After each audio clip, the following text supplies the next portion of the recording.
Here on WKP2P, Post to Post Wrestling, we are here with the soothing, sultry, and smooth sounds of a wrestling podcast. Today we are working live with the always beautiful and extravagant brothers of discussion. It is I, Grayson, and then the brother, Will. Yes. Our dulcet tones, if you will. How's everyone doing tonight? Is everyone doing okay? You getting the love that you need to make it through the evening? You getting the good vibrations? I can't think of anything. You want to get those good vibrations? Good vibrations? Are you getting enough wrestling in your life? Because if not, we've got you. Only slightly. I mean, we can only do so much, but at some point, you've got to help yourself. Yes. We'll recap things for you, especially if you don't have any access to certain things. We'll do some recaps. We'll toss out some ideas. We'll bitch and moan primarily. We'll make terrible jokes. Yeah. You know, but it's fine. It's a nice, lovely night. We're going to talk about some wrestling. We might get off topic and ramble and rant a bit. Who knows what could happen? It's just the two of us. And when that's been a while since that happens, and when that happens, it's either, it's an okay, it's alright, I guess, or it's, what the fuck just happened? What are they talking about? Why are we talking about the salads at a Village Inn Pizza when we should be talking about wrestling? How about the Royal Rumble, man? All right, so I watched it. I slogged through it. I had my takeout Chinese, my crab rangoon, my chicken wings, my chicken and beef lo mein, no vegetable, make it spicy. Yeah. It's like $20, but it's worth it because that's just my thing. That's what I do. Watch wrestling and eat Chinese food. Drink a ton of beer on the side. But ultimately, now, you made a comment beforehand, and we'll get into that, but our opinions differ slightly. So for me, I did not mind this event. Now, was it as good as the Royal Rumble 2000 or 2001? No, not even close. But for me, I enjoyed it a lot more than some of the recent ones in memory. So, of the Rumble itself, what was the men's Rumble itself? The men's Rumble itself. Worst one I've seen in a long time. Only salvaged after the first 16 people were done. Because I was like, God damn it, why are they giving Brock Lesnar yet another chance to be Brock Lesnar? It's annoying the fuck out of me. Get him away from wrestling. It's annoying. I hate it. I hate it. And it ruined the entire show for me. It really did. It ruined it. And there's where we differ. I disagree. I hated it. I did not hate it. But I felt like what they did went way too long. So yeah, no shit. I think that's what ruined the whole thing for me. I think the point would have gone across if they had stopped at maybe number 8 or 9, not making it up to like the mid-10s. If they had stopped with Braun and Keith, I'd been okay after that. Because that was fucking stupid, giving Brock the elimination of both of them at once. Because to me, I'm just like, okay, you've just turned Keith, who's been kind of a powerhouse since he debuted, into a fucking joke. And then you just further turned Braun into a joke. And I'm just like, come on. It just made no sense on that one in terms of like, okay, so you guys have been in the back, and you guys see this dude just wrecking everyone. So when he's down, instead of taking advantage of him kind of being down and just getting him eliminated, you just stare at each other and then just start throwing punches. It just kind of that just didn't make sense. My biggest gripe though was the less than stellar entry of John Morrison. Oh yeah, I was and so out. excited. I was so excited, and they had hyped him up, and he's really only been there like 1 week, or like done one episode, I think it was, or so.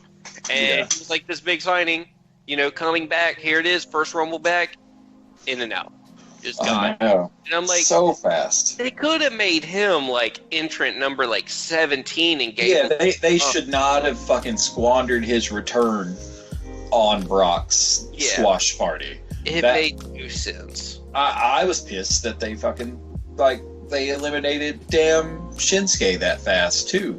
Yeah, they fucking did it to a ton of people. But some of them they had to use some names to make Brock seem big. Because what I think it is they're just going to be building to the Drew McIntyre overtaking the Beast at Mania, having the moment, and they have to make Brock look outrageously crazy and then build a story behind it. Yeah. That's obviously the main reason. It probably is, but I'm so fucking tired of their angles with Brock. They're all the same. And hopefully this one changes, but almost every time it's like, fuck it, let's keep the belt on Brock. That's usually how it goes, but at least Drew McIntyre's big enough to look imposing. See, here's my concern on Drew is 100% first. That was the right call. Having Drew win. He's been there for a while. He was there before this, left because, I guess they weren't using him well, so he wasn't getting over, and they're like, he's useless, let's get rid of him. And then he built himself back up on the indies, came back, and they made him like a monster, but they never did anything with it. Yeah. And I'm afraid, because they've done this before, they give him a slight push, and then they pull him back really far, and they give him a slight push, and then they just drop it again. And I'm hoping they don't sour on him before WrestleMania, because that would definitely hinder any chance of getting the belt off of Brock. Yeah. And Brock will just continue doing what he does. Boring as fuck. Yeah, or they're like doing a long play with like Keith Lee coming in, which I highly doubt. He just now really started taking off in NXT. Got the title from Roderick Strong. They're not going to bring him up anytime soon. No. So, he would be better off over there. I mean, as soon as you bring him up to the main roster, they're going to kill all his momentum. The main roster is just for people that have been on the main roster forever. If you bring someone from NXT up, with the exception of a handful of them, they're just going to be squandered talent. Just don't even do it. Leave them alone. Yeah. Pretend they don't exist. Yep. And then I'm just going to say it. When it got down to the final three and Roman was on the thing and was about to eliminate Edge, like the boos, man. I know. The trigger. If they had pulled the trigger, because I did read the original plan was Roman was supposed to win, but they changed it day of for Drew. Dude, it would be right back to before he had left. It's just he's just going to be booed out of every venue he goes to, and it would have just been a very. They shouldn't have let him eliminate Edge. Edge had too much pop for it, because I was fucking stoked when Edge showed up. Yeah, dude, I popped hard. Yeah, I did. I mean, fuck, we loved him when we were growing up. Oh yeah. Shit. I didn't really like the beginning of the Rated R Superstar when it was him and Lita and they were like doing the bed thing. I thought that was cheesy, but Edge was cool back with like the Brood, straight up Edge Christian. Yeah. And TLC matches were great, and then when he broke off and became singles, he did very well. So yeah, I'm hoping what happens is maybe he pops in for some special events every now and then. They use him some more. I'm hoping it wasn't just a one and done thing. No, but it all depends on his medical clearance. He signed a 3-year contract for $3 million a year. Oh, and he just has to do, I think, 6 matches a year. That's not bad. He's being treated as a special attraction, which his medical history and his, I guess it's gonna sound terrible, his age, because he is a bit older and wouldn't be able to probably keep up with the full-fledged lifestyle with all the priors. It's for the best. Yeah, it's true. I mean, he's showing his age. You can see it in his face. Yep.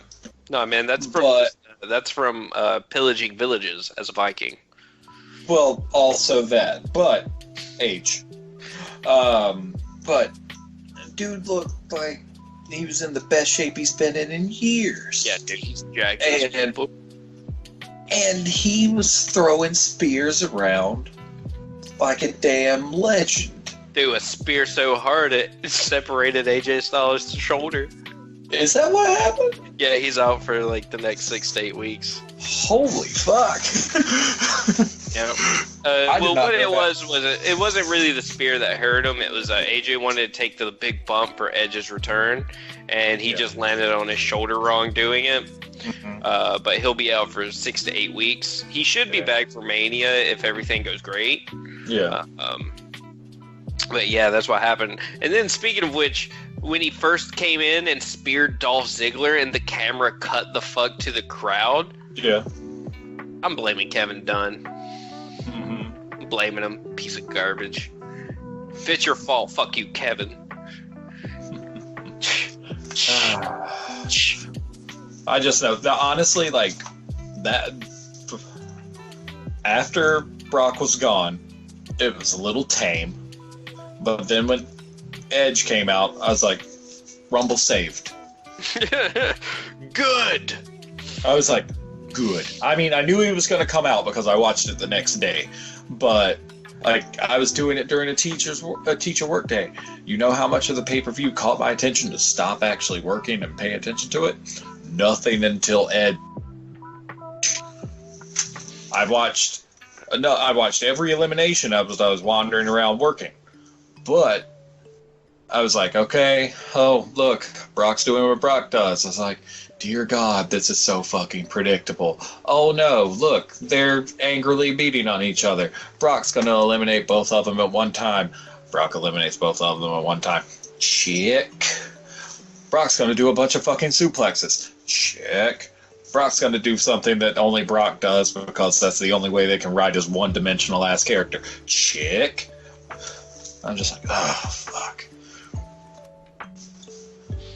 I also didn't really care about MVP. I didn't really like him to begin with, and I didn't give a shit about him either. I was just like, okay. I know who he is. I know his history. I didn't like him then. I still don't like him now. I'm like, whatever. Like, cool.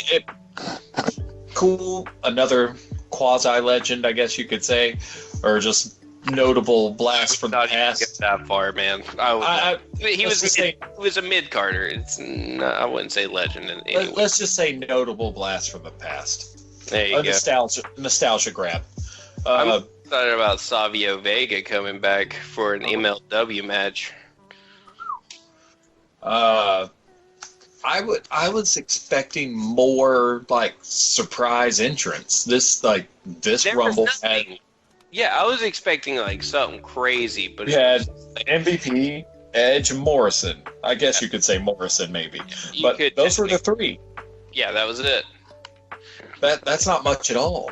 I mean, some of these Rumbles have like what 5 or 6 different ones. Yeah, I guess very, very short on the surprise entrance. I guess they spent their wad on Brock. That's like, oh, we got to give all this money to Brock so he'll come and do the Rumble.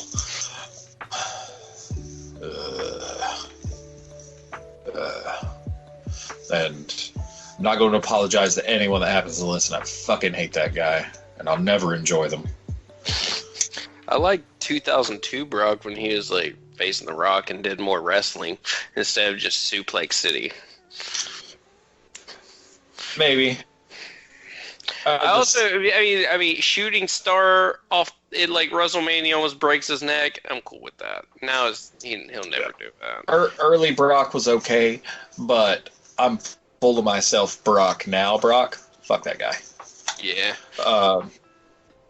But yeah, other parts of the Rumble, the women's Rumble, I was digging it up until they gave the win to Charlotte. Yeah, it was supposed to be Baszler, but then they decided to switch it over to Charlotte for some odd reason. I think what she's going to do is challenge Rhea Ripley for the NXT title. Really? Go back to NXT, eh? Or at least challenge for that title. Uh-huh. And that'll set up Becky to face, not pretty much have it where we don't have to see Charlotte versus Becky again. Yeah.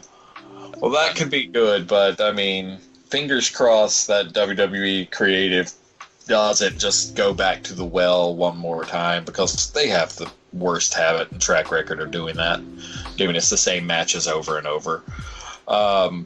Granted, like, I really, to move to a different match, because, I mean, the Women's Rumble, it was decent. It really was. It was solid. It was better than the first one, and, shit, I don't even remember last year's, but, way better than the first one, even though the first one had a lot more pops because you had so many legends come out. But, let's see, if we go back, let's see, the match right before that was Bayley's title match, right? Yeah. Yeah. That wasn't a bad match. I like new grumpy Bayley. I'm fine with Bayley. I just hate Lacey Evans. I'm not a fan of her. I don't care.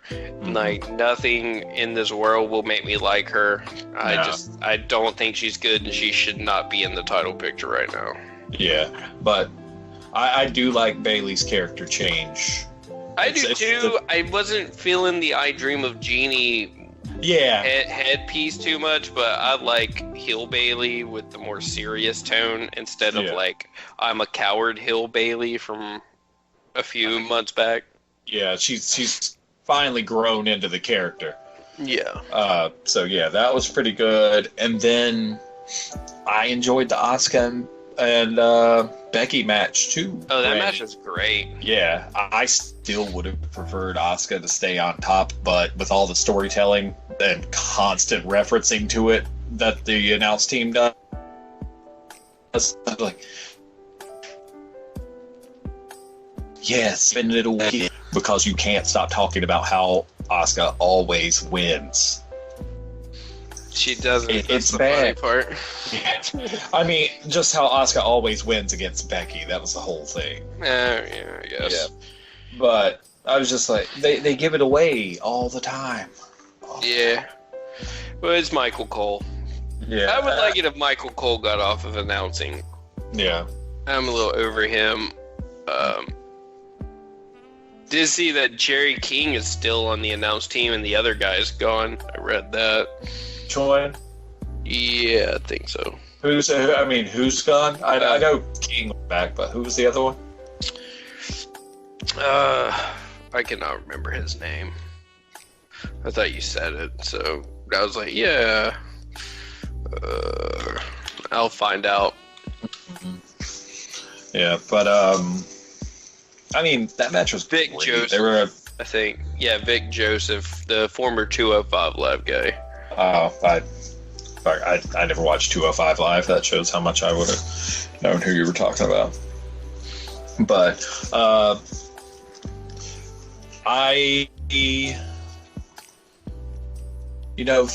since it was Monday when I watched it, I can't think of any specifics from their match that stand out in my head, other than I did like that finish of the trade back and forth reversals on the submissions. Yeah. For the win. I thought that was a good, clean finish to me. And even though I like both of them wrestling, I was just like, part of me is like, oh, Becky won again. Well, yeah, she's going to carry it to Mania. Yeah, she is. I already knew, so it's a foregone conclusion. If she loses it, it'll be at Mania. I can see it being Shayna Baszler. Could be. But all things considered, that was probably one of the best matches of the night. Yeah. Really.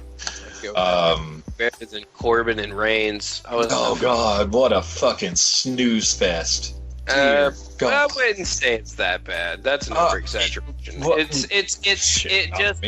It just went too long, and it just, for a Falls Count Anywhere, it just didn't feel like it. It just felt like a regular match, and they went outside the ring, and the ref just decided not to count. Like, they should. I wish they would do the Falls Count Anywhere, and they'd go back to, like, through the building, out in the parking lots, in the streets somewhere, and doing, like, those types. Like, legit everywhere. Not just making a loop around the building for 20 minutes. it's just, I don't know. It's just, it doesn't feel like it's a true false count anywhere if you stay right in the same area every single time. That's my issue. But plus it's Corbin. Corbin's just kind of boring. Yeah, I dig his new look, but he still, fuck, I can't get behind anything he does. No, I really can't. No. It's like I've tried many times, and I've given him benefit of the doubt many times, but it's just he doesn't have that something that can hold my attention. He's a mid-carder in the main event scene. Yeah, he's boring. That's what it feels like. It's just, come on. He doesn't have the personality to do it. He doesn't. He's just what Vince thinks the women want. An asshat? Yeah, pretty much. Okay. That's just what Vince wants. He wants to wear someone's ass as a hat. But anyway, all things considered, I wasn't the biggest fan of this year's Rumble as a whole. There were some bright points, but I don't know. I felt more let down this year than previous years. But I'm glad to see Edge back. Yeah, I thought it's better. I thought it was a little better. I liked the notion of a dude just wrecking people in the Rumble, but I don't think it should have went for half the Rumble. It should have just been like, we get it, and then they moved on from that. Like, when the first big dude came in, kind of just stunned Brock for enough time for the next person to come in and slow it down to make it a regular Rumble match-ish to eliminate him. But that kick to the dome, man. When he took that Claymore kick to the dome, I was like, damn. That was it right from the one Shinsuke gave him? No, when or the other one? Eliminated Brock. Oh, yeah. That thing. Oh, God. He just straight kicked him in the face and out of the ring. That was beautiful. Yeah, that was solid. But that... Before we move on to our next thing, though, I will say that it feels like it was worse this year than previous years. The amount of times they had to fucking tell me what I was watching. What?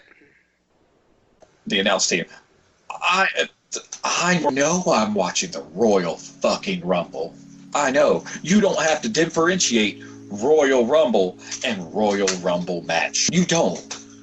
I know that I'm watching a regular goddamn match at the Royal Rumble. Do you, though? I feel like their big multi-million-dollar marketing team and advertising team know better than we do, the people who are watching it. Well, I guess if you're spelling it out for every fucking idiot on the planet, sure. Cater to that lowest common denominator. Make them feel like a fucking idiot. That sounds like good business to me. All I can say is, please, stop saying it every 2 minutes. Once or twice. That's fine. Sure. Cool. Yeah. But at the Royal Rumble event, but this Royal Rumble match, I was like, dude, it's the Royal Rumble. We know what the Royal Rumble is. You don't have to actually differentiate that it is the match. You really don't. Anyone that's watching it has probably been watching it for a really, really long time. And if they haven't, they're probably watching it with someone who has and has filled them in as to what the Royal Rumble is. There's no need for a differentiation. It's fucking pointless. It's just them doing, honestly, it's just constant over-branding. That's all it is. It's over-branding.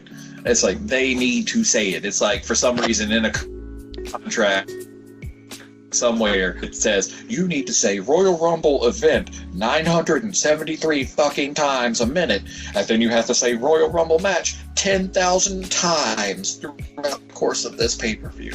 Okay, cool, done. You get a penny per time. Okay, fair enough. I'll do it. But it's fucking annoying. I hate it. Hate it so much. It was worse this year than years in the past. That and you know, like we were saying before, fucking Corey Graves. What a tool.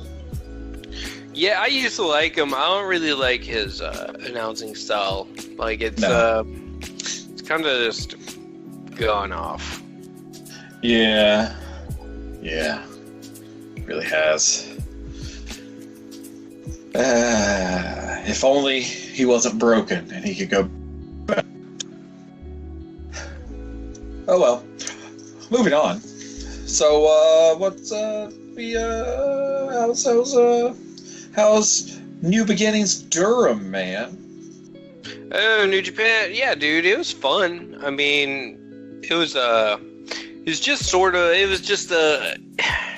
it lacked any kind of, like, emotion or kind of, like, you get a connection with it. It was more of just, you know, you're at the house show. There's no real story behind it.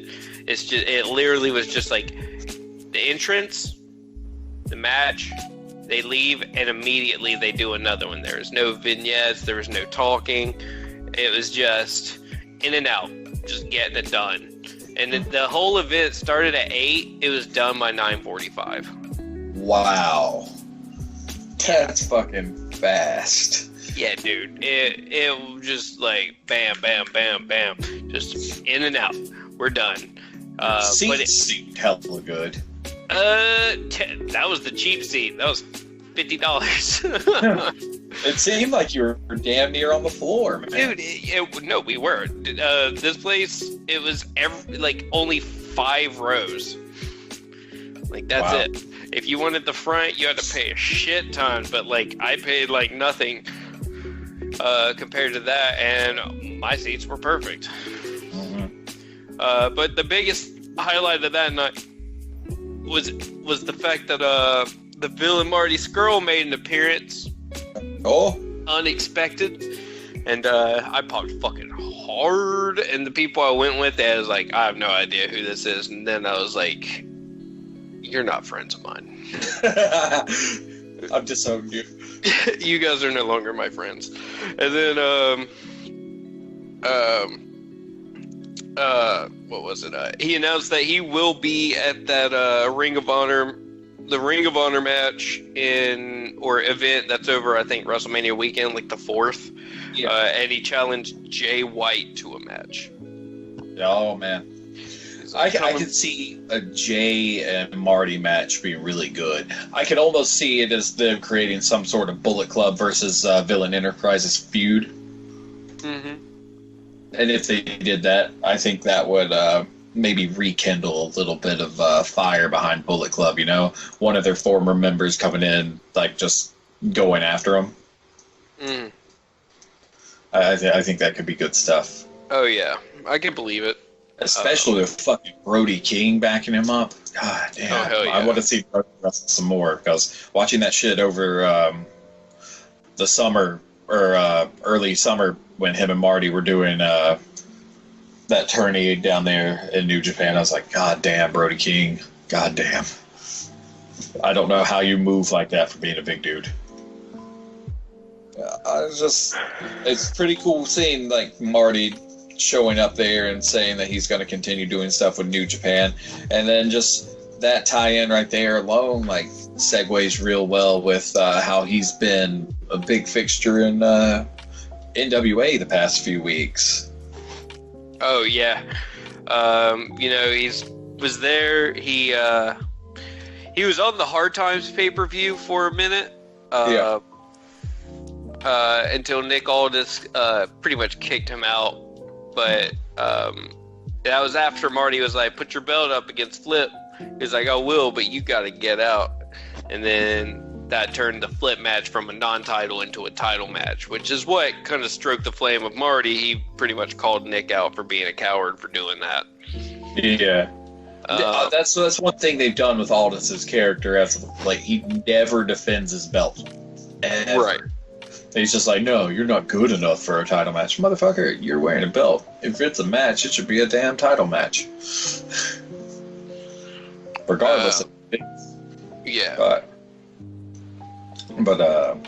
Yeah, I didn't see too much. I was kind of sad to see in the recaps from this week's Power that Matt Cross lost in the first round. Yeah, it was bullshit. But if it's one thing Matt Cross does, he makes anybody look good.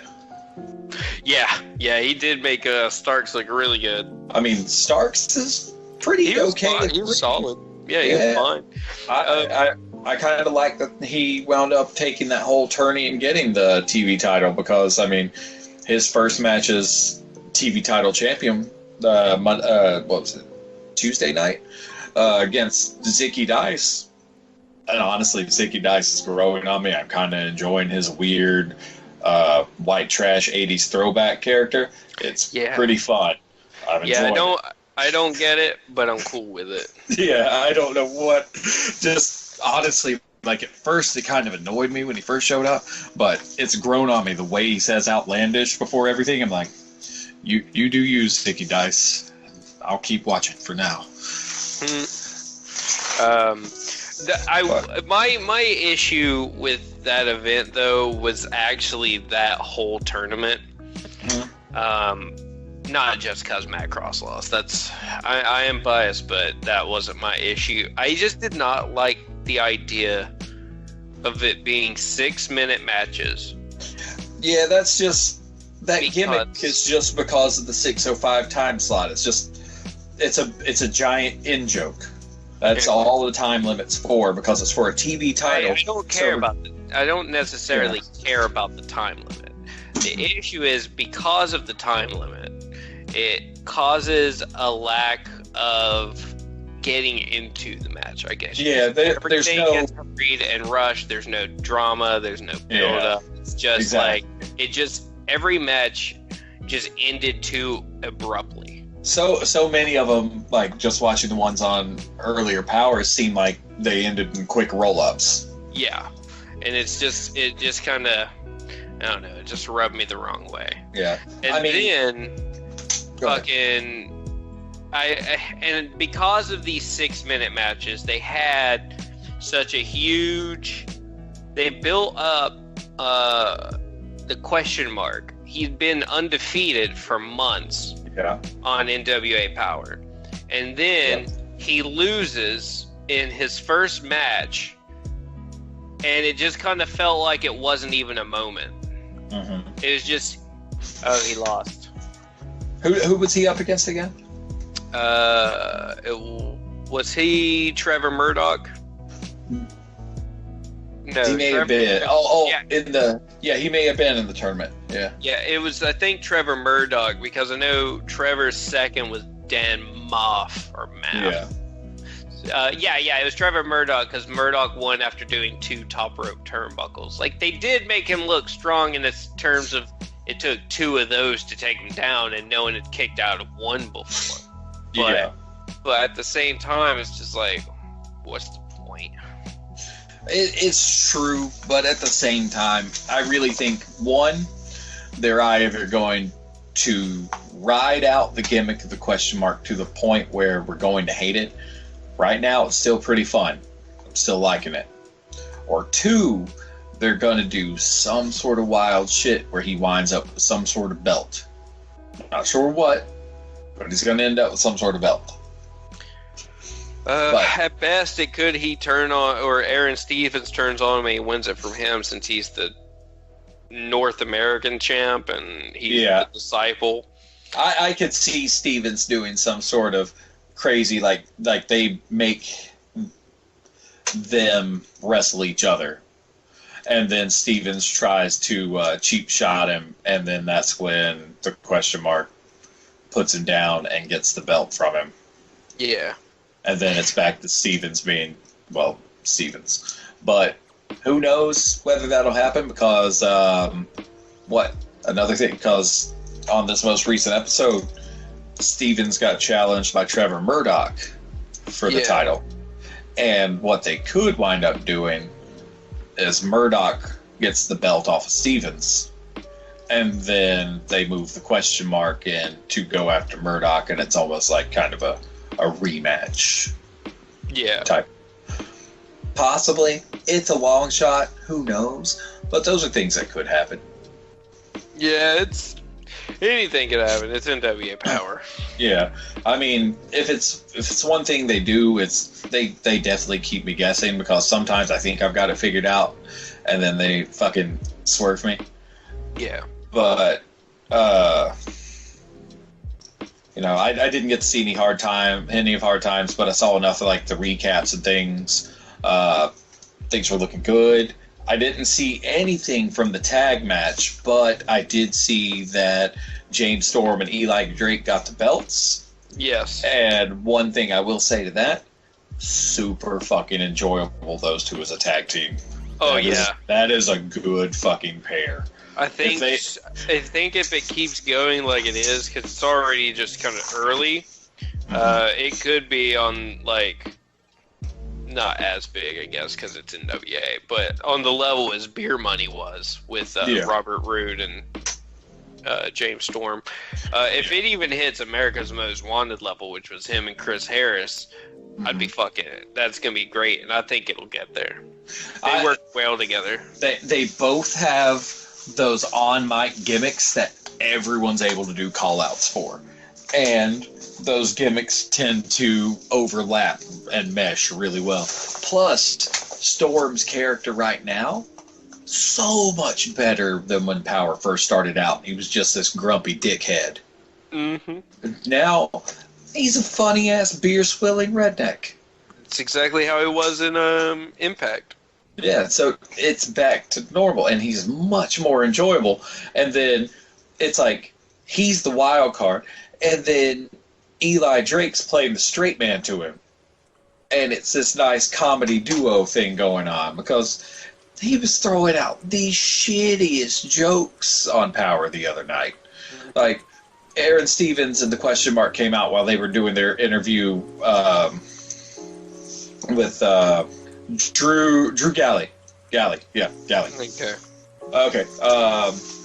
But they were out there getting an interview with Galley, and then the question mark and Aaron Stevens walk out and try to, hijack the interview. And next thing you know, James Storm's all like, "Here, I got a question for you." And Aaron Stevens, being Aaron Stevens, he's like, he starts making fun of his karate gear. He's like, What's Bruce Lee like to drink? And he goes, "Water." And he chops at him. And then he's like, "Another question. What's Bruce Lee like to eat?" He's like, "Whoppa." And I'm like, oh my god. And then Aaron Stevens follows that up with, "I hope you don't breed." Damn. And then, or something along those lines. And then next thing you know, he follows up with another one. He's like, "Here, I got another joke for you." He's like, "Knock, knock." And Aaron Stevens pauses for a minute. Really, really debating on whether he wants to go down that road. And then he's like, "Who's there?" And then Storm's like, "Interrupting cow." And you know where that goes. Yeah. And he keeps that joke going. It dies for a minute. But every time Stevens gets ready to say something later on, Storm rushes over and he's like, "Moo!" And just interrupts him 2 or 3 more times with random moves long after the joke was done. And it was fun stuff. And that's honestly, that whole exchange, and then Eli Drake just looking at him, he's like, "Storm, I'm going to need a drink for this next bit." And then Storm brings him over his beer, and he takes a drink out of hands it back, and Storm just trots off drinking. It's just like, oh god. Lovely. I hope those two keep those belts for a while, because that was good stuff. Good stuff. But, that episode of Power was good, and then the interview with Marty and Aldis at the end. Nick Aldis' smarminess. Yeah, I didn't watch the end of it. So pretty much the stipulations for Marty getting another title shot at the Crockett Cup is, if Marty wants the title shot, Marty has to, apparently, if he loses, pay a refund for every single person in attendance's ticket. That's funny. Yeah. So, be it true or a kayfabe payout, that is the stipulation that Aldis set, because he's like, it's my belt. I set the stipulations. You know, because if it's not rigged in some fashion for him, he's not going to do it. But I could honestly see them putting the belt on Marty at the Crockett Cup just because. I could really see it happening. Yeah. I think it will happen to help establish a working relationship. I think that's what this is. Him making an appearance in Power and in New Japan is just to help build the bridge for working relationships with Ring of Honor. Mm-hmm. Do you think maybe it'll also build a bridge for NWA working with New Japan, maybe? As well? I mean, it could. Because I could see that being something good and bringing New Japan wrestlers over to wrestle with some of the NWA guys. Yeah. I mean, it could. There's no way to say it, because ultimately Marty's goal is Ring of Honor. Yeah, it's true. So really it'd just be, he would be the focal point, and then the two companies would just send their wrestlers to Ring of Honor. Not, we'll send it where Marty's at today. Yeah. So I feel like that'd be a long shot. It could happen. Not saying it won't, but I don't. Unless Nick Aldis shows up on New Japan, I don't see it. Yeah. I mean, it's always a possibility, like we said, but yeah. I mean, you're probably more right than I would be, but you know, one can hope, because I think most New Japan wrestlers make anything they touch gold, with the exception of one or two. But they definitely. Yano. Well, you're the only one of us that's seen Yano wrestle live, so. Yeah, I put a picture up on Twitter for John. I know John's favorite wrestler is Yano. Yep. John loves Yano. We need to. If he hates Bullet Club. It's outrageous. Who, Yano? No, John. Like, yeah, John. The amount of hate he has for Bullet Club. I know. It's just, it's baffling. Mm-hmm. Why did we let him on the show? I thought, because you told me he liked Bullet Club, but it turned out he was not. And he's like, main unit for life. What a oh, man. Yano Club for life. Here's what we need to do. For John's wedding present, we need to get him an autographed picture of Yano. Yeah, I'd be dope for that. I would spend money on such a thing just to make it happen. I almost think he would be so pissed off at us that he would have to keep it and enjoy it. That's the autograph Yano. Yano. All right, here we go. Don't tell me now. $27. Really? Yeah. Is it his DVD? No, it's just a autographed picture. Nice. That's a good price. If you want one in like the collectible, like it has a rating. Mm-hmm. It's like $60, but if you're just buying a picture, you can get one for like $20-$30. Yeah, as long as it's got some sort of COA, everything's good. Because, I mean, without a COA, I mean, while the novelty's there, I'd like to know it's legit. Well, if you want a COA, you're looking at $50 to $60. That's still not terrible. And all things considered. He loves Yano. He does. I feel like we need to get him a Yano. Yeah. I think he'd leave the show. I don't think so. I really think he would have. We would be the tightrope tantrum or top rope tantrum for that week. Yeah, it would be wonderful, wouldn't it? It'd be funny. I think we need to do that. Yeah. I'll think about it. Let's think on that. We'll ask Wes. Yeah, we'll think about it while we eat at Village Inn. Yeah, exactly. Good stuff. Good stuff. So, speaking of, Marty and things that could be and things that should have been, any AEW stuff we want to talk about? Not on my end. Like, it's kind of just the same stories are going on. Other than, well, I guess to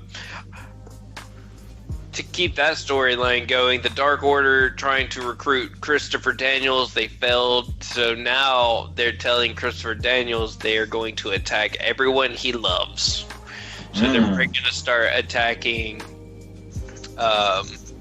Scorpio Sky and Frankie Kazarian.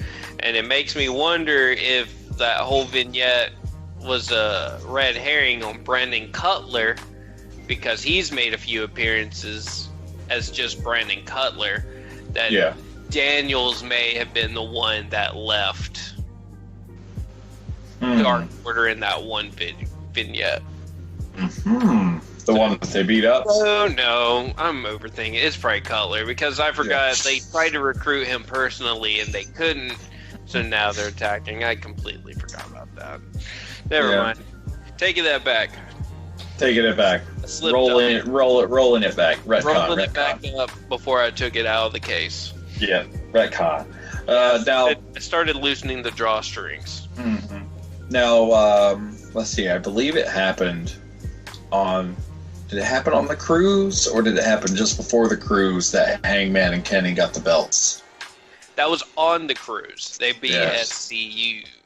I was pretty stoked on that. Finally, the Elite have some gold.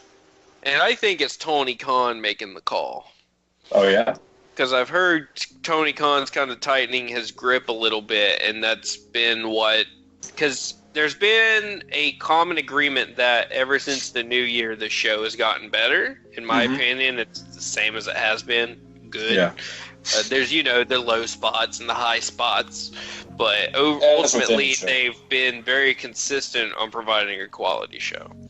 But the Bucks, Kenny, Cody, all of them, it makes sense. They're hesitant on giving themselves belts because that's kind of, they started the company. They don't want to be seen as the ones who they just give the belts to them because we own the company.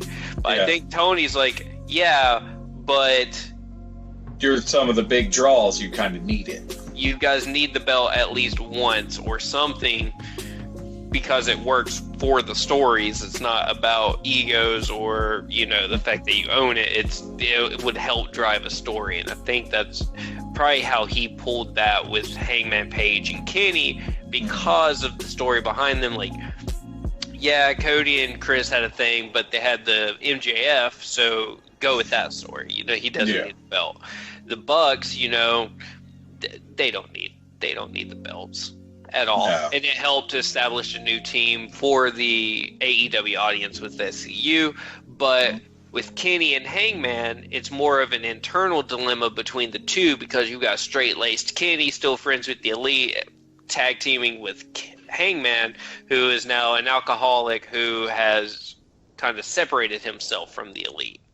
So there's some inner team drama that builds with the fact that they now have the tag titles, and that's when I'm excited to see how that plays out. Yeah, I'm glad they got the belts.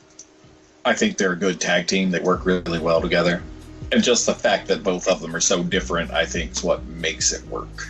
That buckshot lariat and the V-trigger knee combos, nasty sounding. Yeah, it is. Oh, because the V-trigger looks stiff every time Kenny does it. Oh, yeah.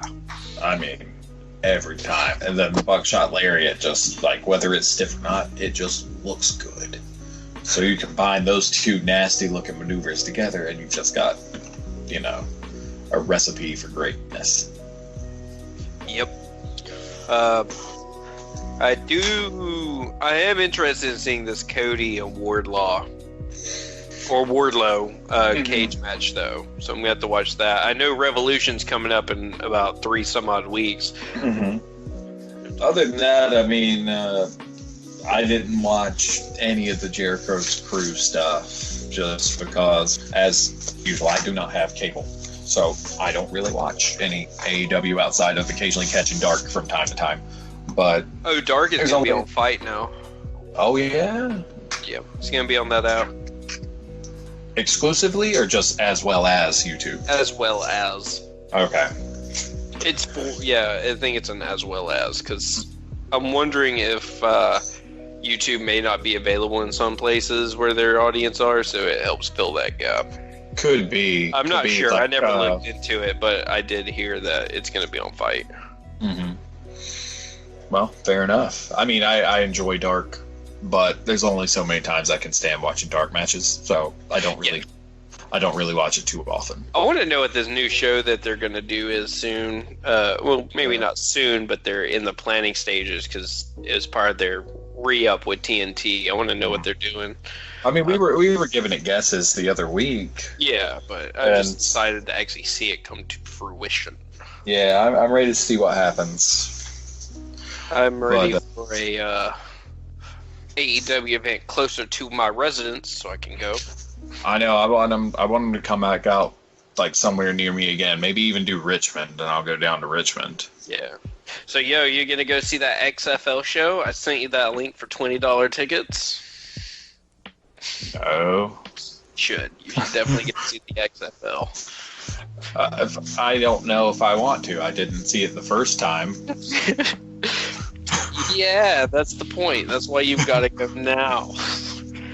That's research. But I even turned down the totally free show for ROH in Baltimore, too, where every seat was free. But that's like a 4-hour drive, isn't it? Baltimore? Yeah. Hour and a half? Oh, never mind. Well, that was a poor choice on you. Well, I couldn't get anyone to go with me, and I'm not going to go to Baltimore by myself. That's fair, but I don't know, man. I drove 24 hours in one day to Virginia Beach for a Suicide Machine show solo. You can't even drive an hour and a half to Ring of Honor? God. I mean, about the only thing that's going to happen is Nick Aldis and some of the NWA guys are going to be there. Yeah, they're probably going to, they'll probably do like a jump in and jump a couple people to set up some sort of story arc or something like that. I mean, it's a totally free show with the amount that, honestly, like, the only reason I know of it is because of the little Nick Aldis commercial telling everyone to, like, wear their NWA stuff to it. Yeah. It's probably just going to be a house show. I don't care. I don't care enough to go. Oh, actually, speaking of which, let me give an update. Indie Mania is almost done. Tomorrow is the final match. Uh-huh. So by the time everyone listens to this, it will be done. But as of right now, the final two is Matt Cross. Yay. And Warhorse. Ooh.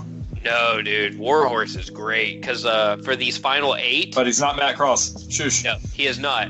I'm still voting Matt Cross 100%. But so in the final 8, they had made them all make promo videos and do promos to sell themselves to people.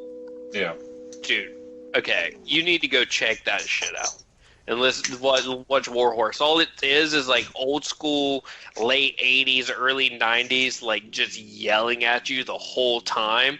And his catchphrase is Warhorse rules ass. And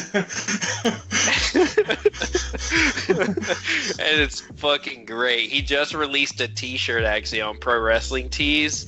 Let me pull it up.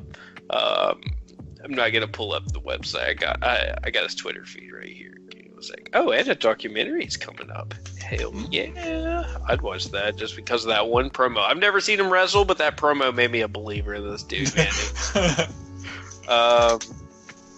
Where is it? Oh my god. What happens if they tie? Well, there's never going to be a tie.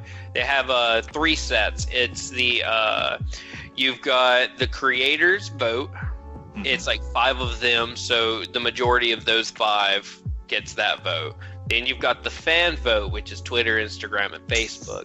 And then they've got, I think, Busted Open Radio, which is like 2 or 3 people who give their vote, and that's a majority, so no matter what, someone gets a 2. Okay. Yeah, so there's no way of a tie. Disappointing. Oh, here it is, okay. his post says, "You ask and you shall receive. Tell your little." And then he has the shirt, and he has the title of the shirt. Almost ruined it. So what it is just a black or red shirt. It has his Twitter handle at JP Warhorse, and it just says, "Tell your little baby dork ass friends to watch wrestling."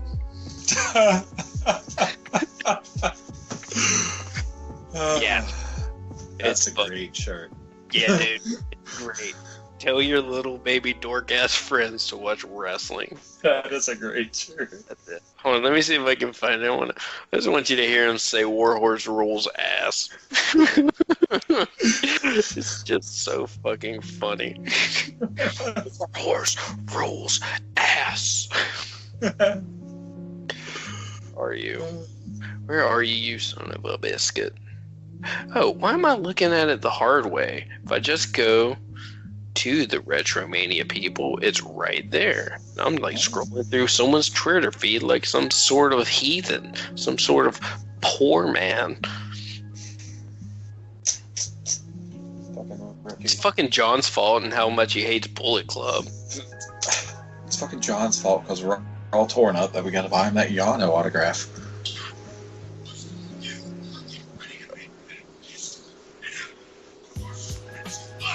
Warhorse is gonna take your top hat, and he's gonna take a dump in it, because Warhorse does whatever he wants, because Warhorse rules ass! He's gonna take off your top hat, he's gonna take a dump in it, because Warhorse does what he wants. Because Warhorse rules ass! Yeah, he was talking about Gentleman Jervis, who also made me a believer because of his character shtick. He's like, he wears like a mask and he talks with like this really bad British accent, and he's like, and it's like really high pitched. And I'm here to tell you about my friend Warhorse. Oh God! Yeah, we will get into it, but that's what Pure fop. Yeah, dude, it's great.